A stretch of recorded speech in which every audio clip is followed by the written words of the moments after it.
Alrighty guys, we're back on the 89 Toyota 1UZ swap build. I'm going to be putting a heater core in today, so let's get started.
Okay, so it's a new day on the heater core project. I was up late last night. The foam on these blend doors and the mode doors and such in this heater box, the foam is all deteriorating and just falling off. So I have some Neoprene kind of waterproof foam that I got when I was putting some new turf on my jet ski, one of my jet skis, and so I'm going to use it. I'm going to take this box apart and pull these doors out, clean all the foam off, and then I'm going to glue this 1/4 inch neoprene foam on there to reseal up all the blend doors and everything, so I get the box all back to how it should be and sealing correctly, and then I'll put the new heater core in and go back together.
Okay, so the dash is all back together, heater core is all in, the tack mod is done.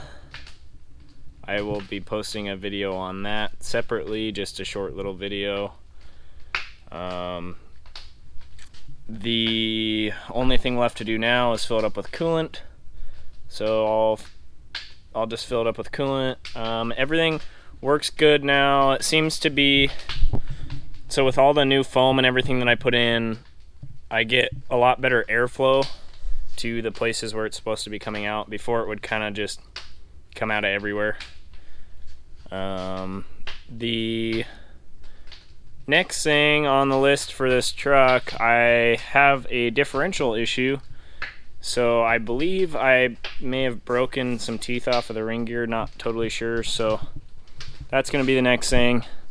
New ring and pinion, new carrier bearings, new wheel bearings, a new limited slip carrier. So that'll be up next. And the next video that comes out on this truck will be the whole rear diff getting ripped out. So thanks for watching. Hit the like and subscribe button if you already haven't, and I'll see you in the next one.